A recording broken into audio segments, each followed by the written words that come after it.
नकारात्मक चीजें मस्तिष्क में बहुत ज्यादा चलती हैं, जिसका परिणाम ये होता है कि आप सारा दिन उलझे हुए जी रहे होते हैं। क्या करना चाहिए? एक प्रैक्टिस करिए।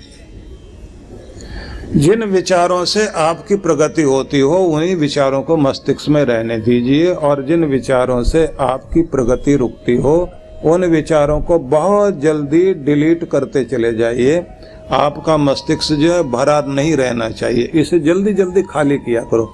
आपके पास इरेजर है ना, एक जैसे पेंसिल में रबड़ होती है ना ऊपर लगी हुई, अगर कुछ गलत लिखा गया, गलत रेखा खींच दी गई, ड्राइंग कर रहे हैं आप, तो आप क्या करते हैं कि नहीं ये तो गलत रेखा खींच गई, तो फटाफट रबड़ का इस्तेमाल करते हैं। बच्चों को शुरुआत से ये सिखाया जाता है कि ड्राइंग कर रहे हो या कुछ लिख रहे हो तो शुरुआत में पेंसिल से लिखवाते हैं ना।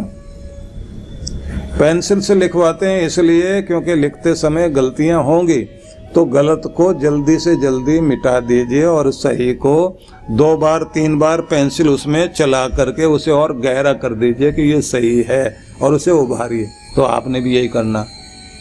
बात को याद रख लेना, इसलिए एग्जाम्पल दिया। गलत विचार, गलत बात दिमाग में आ रही हो, तुरंत इरेजर से, रबड़ से मिटाओ। आपके पास डिलीट का बटन है, अपने अंदर ही बटन को दबाओ और ये कहो नहीं ये विचार नहीं चाहिए, तो बेकार की बात है, निकालो बाहर, फेंको। ठीक है, बुरे को बाहर निकाल दीजिए। विश्वान देव सवितान दुरितानि परासुव, दुरितानि परासुव, दुरित को बाहर फेंक देना। विश्वानि देव सवितुर दुरितानि परासुव। हे सविता देव, प्रेरक परमात्मा, जो भी कुछ इस दुनिया में मेरे अंदर कहीं से भी किसी भी तरह से बुरा विचार आता है, दुरितानि परासुव, उन सबको दूर फेंक देने की मुझे शक्ति दो। उसके बाद क्या कहना? यद भद्रम तन्न आसुव, जो भी कुछ भद्र है, अच्छा है, हितकारी है, भला है, कल्याणकारी है, बस वो मेरे पास आ जाए। तो पहला क्या काम करना है कि जो भी कुछ इरेज करने वाली चीजें हैं, निकालने वाली चीजें, उन्हें पहले मिटा दो और सही को मस्तिष्क में बार बार लाइए, उसको दोहराइए। जिसको आप दोहराओगे तो वो चीज पक्की होती जाएगी। जितनी भी आदतें आपकी बनी हैं वो दोहराने से बनी हैं।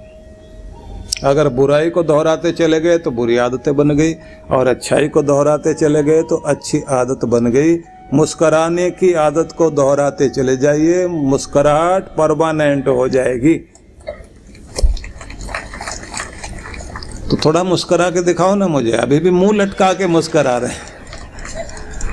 कुछ को तो बड़ा मुश्किल लगता है, और कुछ कहते हैं मुंह लटका के मुस्कुरा तो रहे हैं, और कितना मुस्कुराए। आदत वही बनाओ ना जो आप टिका सकते हो, और बहुत ज्यादा दिनों के बाद हंसोगे ना तो डरावने लगोगे। सारा दिन मुस्कुराते रहिए, खुश रहिए। और कुछ जगह मैंने देखा है वहां कोई सारा दिन हंसता रहे ना तो लोग आके डांटते हैं, क्या सारा दिन खिल खिल खिल खिल खिल खिल करते हो, सीरियस भी रहा करो। क्यों रहे भाई, तुम सीरियस हो वही बहुत है, हमें क्यों कर रहे हो?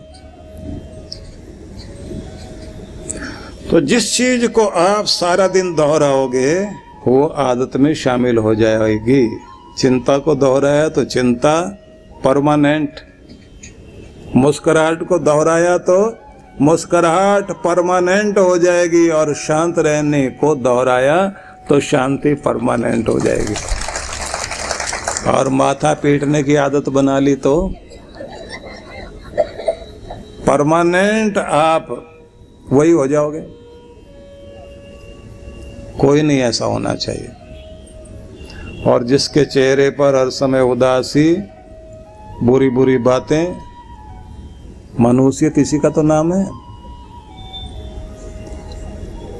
तो आप पॉजिटिव थिंकिंग को महत्व दीजिए। बहुत कम लोग मुझे ऐसे मिलते हैं जिनको कोई समस्या बताइए तो तुरंत समाधान के बारे में अच्छे पॉइंट्स बताते हैं, पर ज्यादातर तो वो लोग दिखाई देते हैं उन्हें कोई भी काम बताओ, वो काम कैसे नहीं हो सकता ये वो जरूर बता देंगे आपको। इतनी नेगेटिव अप्रोच वाले लोग होते हैं। काम बताना शुरू कीजिए, मीटिंग करने बैठ जाइए तो उनमें एक तो प्रमुख रूप से मिलेगा, ये आपको बैठते ही बताना शुरू करेगा, ये काम इसलिए नहीं हो सकता, इसलिए नहीं हो सकता, इसलिए नहीं हो सकता, इसलिए नहीं हो सकता। रतन टाटा ने किसी एक परिवार को देखा जो बारिश तेज चल रही थी बॉम्बे में, और वो परिवार स्कूटर पर, पति पत्नी और 2 उसके बच्चे, मूसलाधार बारिश में स्कूटर चलाते हुए जा रहे हैं और बारिश में कुछ दिखाई नहीं दे रहा था तो इन्होंने अपनी गाड़ी रुकवा के साइड में लगाई और जहां बस का जो वो शेड बना हुआ होता है ना,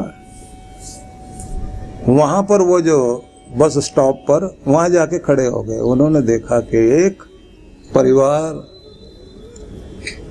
इतनी बारिश में, और स्कूटर तो ऐसा ही है तो चुल्लू भर पानी में डूब मरे, एकदम फिसल जाता है ना। स्कूटर में बड़ी समस्या है ये फिसल जाए तो आदमी 15 फुट दूर गिरता है जाकर सिर के बल। उसके बाद फिसलने वाली चीज मोटरसाइकिल है। तो वो बहुत घबरा गए कि जिंदगी को दांव पर लगा के व्यक्ति जा रहा है। अपनी गाड़ी में बैठे और अपने ड्राइवर से कहा कि कंपनी की ओर लेकर चलो गाड़ी को, और वहीं से उन्होंने फोन किए कि सारे स्टाफ को, जितना भी हमारा, सारे जितने भी इंजीनियर है, जितने भी सारे टेक्नीशियन हैं, जितने हमारे बड़े बड़े विशेषज्ञ हैं, उन सबको, जो भी साइंटिस्ट वगैरह हैं, उन सबको इकट्ठा करो एक जगह, और मैं 1.5 घंटे में पहुंच रहा हूं। तो जैसे वो पहुंचे तो सारे लोग इकट्ठे। उन्होंने कहा कि स्कूटर कितने का आता है, तो सबने बताया 50,000 तक का आ जाता है। अच्छा, 1 लाख की कोई कार बनाओ जिसमें एक पूरा परिवार बैठे और उसमें एसी भी होना चाहिए, मजबूत गाड़ी होनी चाहिए और पूरी देसी। और इतना बोलने के बाद उन्होंने कहा सबके विचार मैं जानना चाहता हूं, लेकिन तब तक आप पेपर पेन लेकर और सारा हिसाब लगाओ। अब उन लोगों ने हिसाब लगाना शुरू किया, ये गाड़ी इतने में बनेगी, इतने में बनने के बाद फिर जब मार्केट में देंगे तो फिर वो जो डीलर होते हैं वो भी अपना कमीशन रखेंगे, फिर दूसरे भी कमीशन रखेंगे, विज्ञापन करना पड़ेगा उसका खर्चा मिला करके, और फिर सारे खर्चे मिला करके MRP अगर 1 लाख रुपए रखते हैं तो उसके बाद इतना इतना जो है पहले 30-35% तो हमारा ऐसे ही चला जाएगा, तो फिर ये हमें भी कुछ पैसा बचना चाहिए, तो 50,000 में तो कार बन नहीं सकती, ये नहीं हो सकता। ऐसे करते करते उन्होंने सबने अपना अपना, कोई आर्थिक रूप से हिसाब लगा रहा, कोई नट बोल्ट लगाने का, कोई ऐसे करने का, सारे हिसाब लगाया। एक साथ अनेक लोगों ने हाथ ऊपर उठाया और सबने क्या बताना शुरू कर दिया, ये कार इसलिए नहीं ऐसे बन सकती, ये कार इसलिए नहीं ऐसे बन सकती, ये ऐसे नहीं बन सकती, ये ऐसे नहीं बन सकती। तो उन्होंने कहा कि भाई ये तो तुमने सबने बता दिया कि कैसे नहीं बन सकती, अब मैं ये जानना चाहता हूं कि कैसे बन सकती है। अब की बार तो किसी ने भी हाथ नहीं उठाया। उन्होंने कहा मैं ये नहीं जानता कैसे नहीं बन सकती, लेकिन ये मुझे पता है कि ये बनेगी। अब कैसे बन सकती है ये आपने ढूंढना है, और मैं कुछ महीनों का समय तुम्हें दे रहा हूं।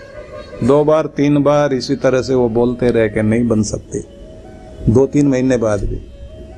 और फिर आखिर में, क्योंकि जब आदमी को ये लगे ना कि ये तो बनाना ही है, ये तो करना ही है, ये तो होगा ही, और जब उन्होंने ये कह दिया कि मुझे वो लोग नहीं चाहिए कि जो कैसे नहीं बन सकते वाले हैं, मुझे तो वो लोग चाहिए जो बताएं कि कैसे हो सकता है। और उसके बाद उन्होंने ये भी कह दिया टाटा का नाम रहना चाहिए, गाड़ी मजबूत भी होनी चाहिए। और फिर वो नैनो कार बनी, मार्केट में आई। ठीक है, उसके बाद के उतार चढ़ाव के कारण कुछ साल तो बहुत बड़ा नाम रहा, काम हुआ। फिर अंदर की पॉलिटिक्स में कुछ लोग गए, कुछ बाहर आए, और कुछ मुकदमेबाजी, कुछ अन्य चीज़ों के कारण हिंदुस्तान का वो व्यक्ति जिसने हिंदुस्तान को आर्थिक रूप से सुदृढ़ करने में योगदान दिया, टाटा ने भारत को बहुत कुछ दिया, तो उसने ये दिखा दिया कि पूरी दुनिया आश्चर्यचकित थी कि 1 लाख में ऐसी कार कैसे बन सकती है। मैं क्या बताना चाहता हूं आपको, दुनिया में अगर आप ये समझ लें कि ये काम हो सकता, हो नहीं सकता, मैंने करना है, तो आप कुछ भी करके दिखा सकते हैं। इसलिए पॉजिटिव थिंकिंग रखिए।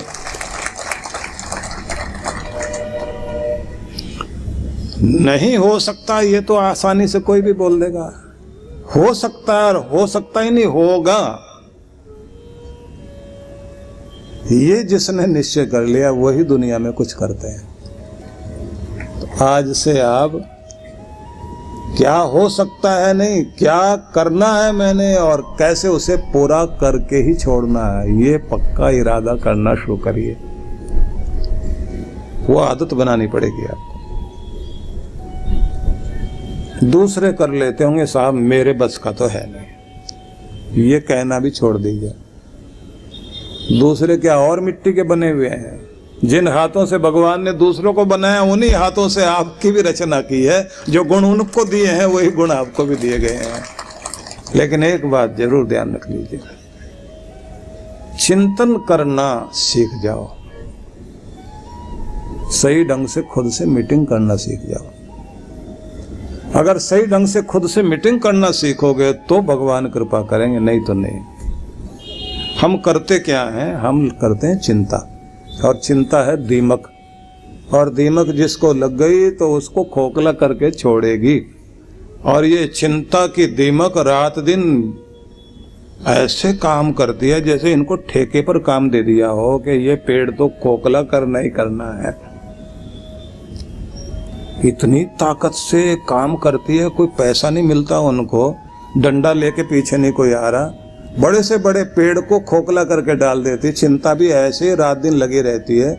आप अच्छी चीज सोचो उसके लिए तो फिर भी दिमाग बहाना कर देगा, लेकिन चिंता के लिए कोई बहाना नहीं करता कि चलो कल करते हैं, आज छोड़ दो ना चिंता को। चिंता तो ऐसे लग जाती है कि जैसे इसको बहुत डबल नहीं 4 गुना सैलरी देकर कहा गया काम जल्दी जल्दी निपटाना, आदमी को जल्दी से इलाज कर देना है इसका।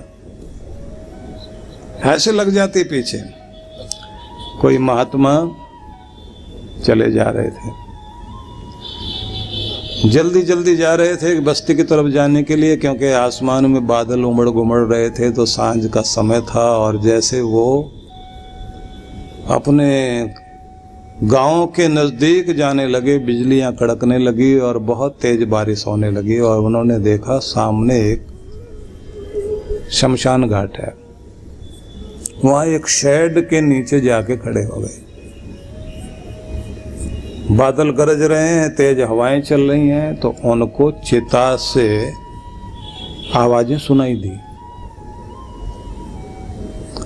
आवाज सुनाई दी तो उन्हें लगा कौन बोल रहा है। आवाज आई, बहन कैसी हो? तो उधर से आया आवाज आई, अरे बहन तू भी आ गई। अब ये सोचे लगता है भूतनी उतनी होगी कोई। ध्यान से देखा तो चिता में से आवाज आ रही थी, कौन हो? बहन पहचाना नहीं? मैं तुम्हारी जुड़वा बहन, बिछड़ गई नहीं, तुमसे बिछड़ गई थी ना। अच्छा चिंता आ गई हो?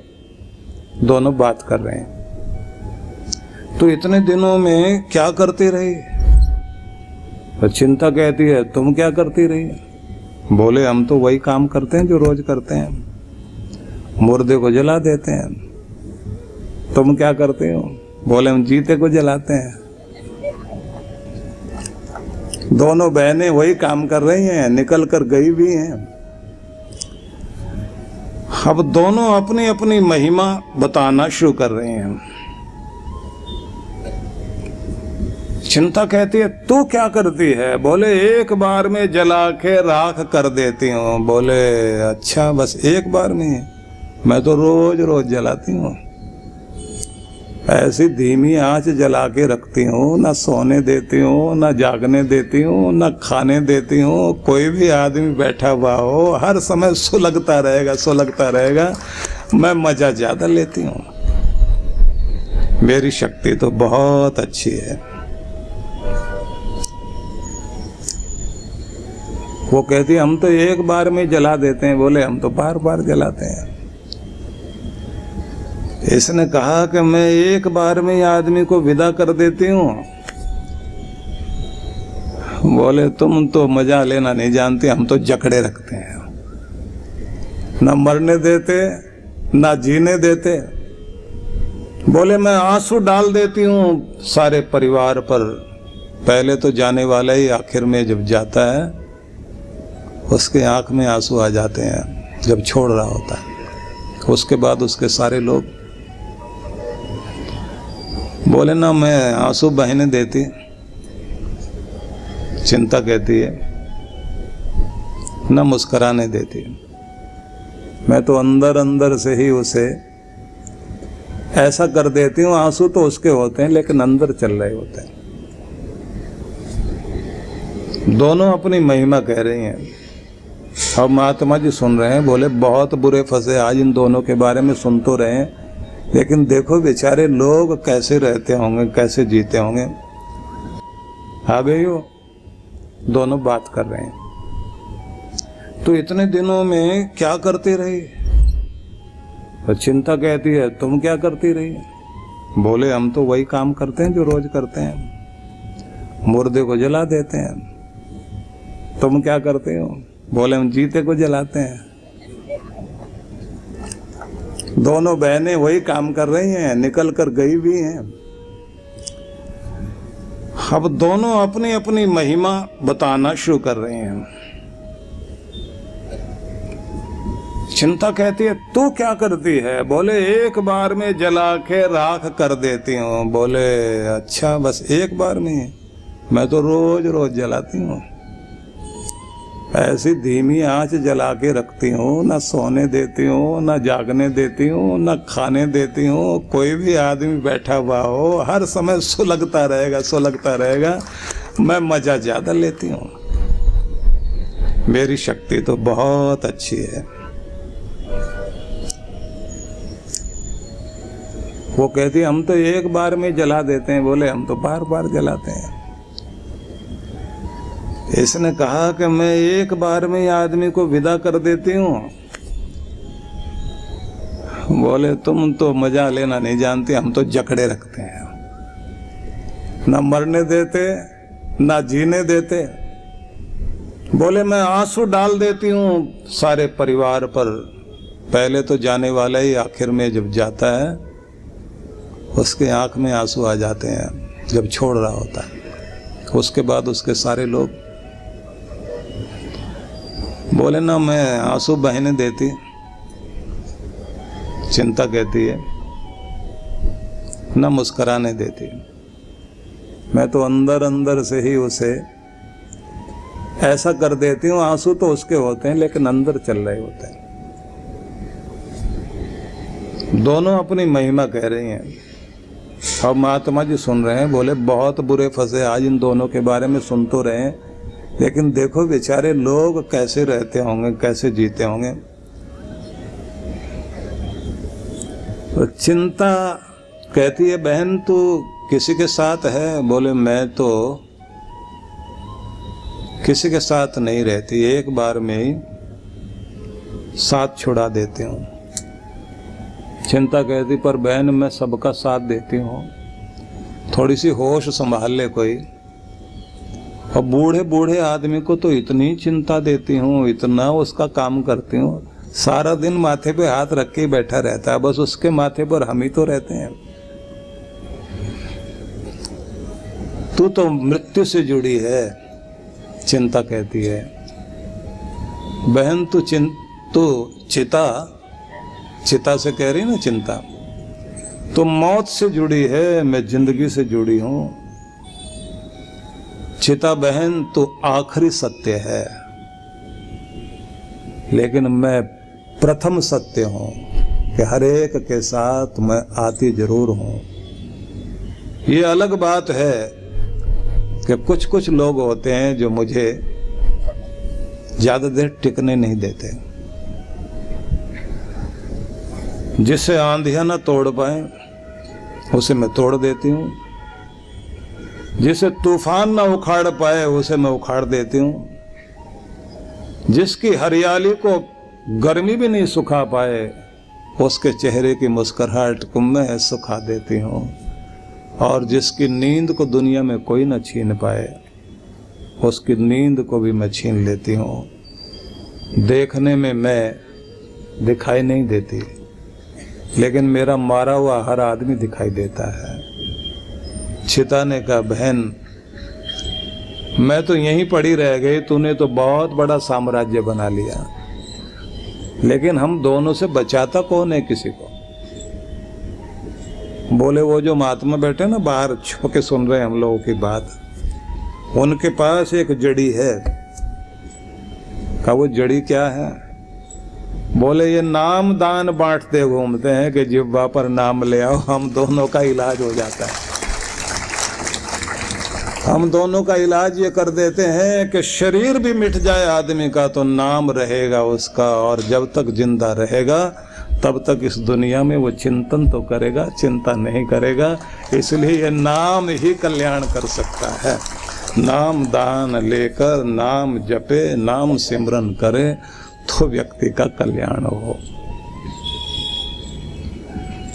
महात्मा वहां से उठे और उसके बाद बारिश में ही जंगल की तरफ चल पड़े कि उस बस्ती में क्या जाना जहाँ चिंता भी है, जहाँ चिता भी है, वहाँ चलते हैं जहाँ इन दोनों का इलाज होता है। वो तो परमात्मा के धाम में ही होता है। इसलिए ध्यान रखिए, कुछ भी मौका लगे समय निकालो और भगवान की शरण में जाकर बैठो।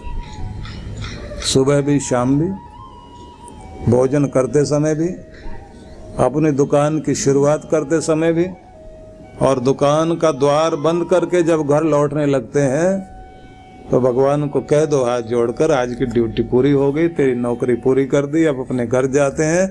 और फिर साथ में मन मन में विचार कर लेना कि दुकान को यहाँ छोड़ के जा रहे हैं तो दुकान की चिंताएं भी यहीं छोड़ के जा रहे हैं। अब तो प्रेम मंदिर में जा रहे हैं, मुस्कुराहट लेकर जाना है, क्योंकि मेरे घर वालों को चिंता नहीं चाहिए, मेरा मुस्कुराता हुआ चेहरा चाहिए। वो मुझे देखकर मुस्कुराएं, मैं उन्हें देखकर मुस्कुराऊं। उन्हें मेरे प्रेम के दर्शन होने चाहिए, मेरी चिंताओं के नहीं। और फिर संकट मोचक बनकर, चिंता हरण बनकर आप चिंतामणि बन जाइए कि घर में जाओ तो सब लोग तुम्हें अपनी अपनी चिंताएं बताएं और आप वहां कहो मैं हूं ना। और जब ध्यान करने बैठो तो उसको बताओ अपनी चिंताएं, तो वो भी कहेगा कि मैं हूं ना, तू मेरा है तो मैं हूं ना तेरे लिए। अपने गुरु के आगे, उसके चित्र के आगे बैठ करके बोल दीजिए मैं तेरा हूं, तेरी शरण में हूं, और वो भी कहेगा मैं हूं ना तेरे लिए। ये आवश्यक है। ये कृपाएं जब जीवन में चल रही होती हैं, निश्चित रूप से निश्चिंत जीवन जीना शुरू हो जाता है। भगवान इसलिए कह रहे हैं अभ्यास योग युक्ते न, अभ्यास योग में लग जाइए। अभ्यास योग वही है, निरंतर का अभ्यास करने से ही बात बनेगी। इसमें एक बात ध्यान रखने की है कि नाम जपते जपते आपके अंदर वो गुण आ जाना चाहिए कि आप हर दिन कनेक्ट हो जाएं। ये जो आपके 7 सुरों की बांसुरी है ना आपका शरीर, तो पहला सुर रीढ़ जहाँ से शुरू होती है, मूलाधार नीचे वाला ये भाग, यहाँ पर ओंकार का उच्चारण करते हुए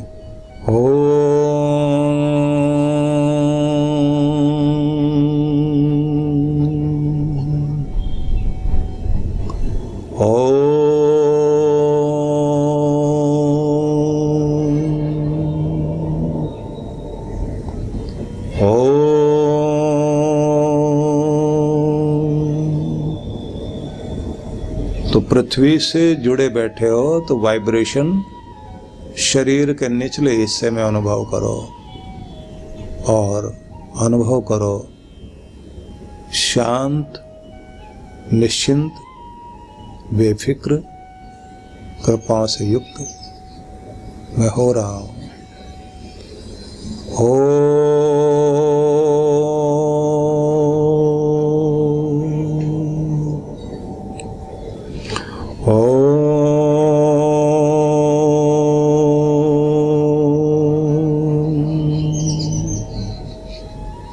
पवित्र तरंगों को रीढ़ से होते हुए सिर तक आते हुए अनुभव करिए।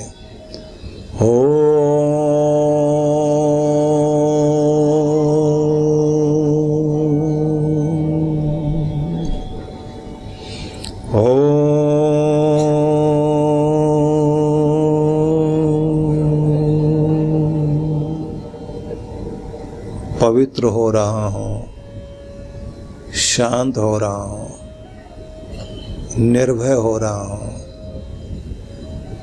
मुझ में नेतृत्व शक्ति जाग रही है, खुद का नायक बन गया हूँ, खुद का लीडर, खुद को दिशा देने वाला, क्योंकि तू है ना मेरे साथ। और ऐसा महसूस करते हुए, उच्चारण करते हुए कनेक्ट हो जाओ भगवान से।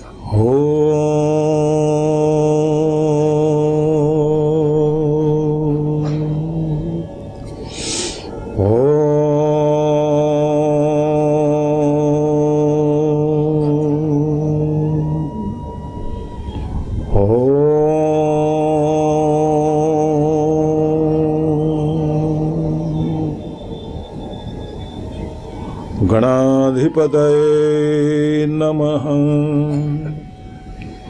ओम गणाधिपतये नमः। ओम गणाधिपतये नमः। धीरे धीरे आंखें खोलिए। तो ऐसे शुरुआत करो,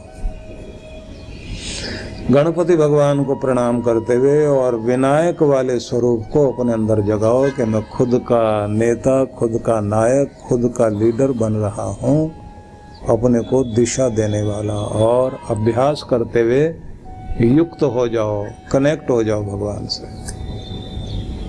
जैसे कनेक्ट होंगे तो उसकी कृपाएं, उसका आशीर्वाद, उसकी विभूतियां माला माल करेंगे। सिर पर हाथ महसूस होगा कि मैं हूं तेरे साथ, तू अकेला नहीं। और इसी में अपने सद्गुरु को याद करो, अपने सद्गुरु को प्रणाम करते हुए ओम गुरुवे नमः। ओम गुरुवे नमः। ओम गुरुवे नमः। ओम गुरुवे नमः। ओम गुरुवे नमः।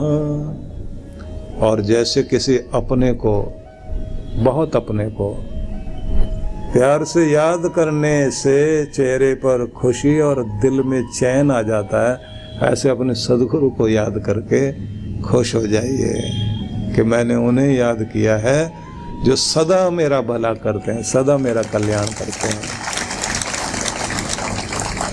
वही सच्चा साथी, साथी वो, जीवन साथी वो जो हर मोड़ पर साथ दे सके।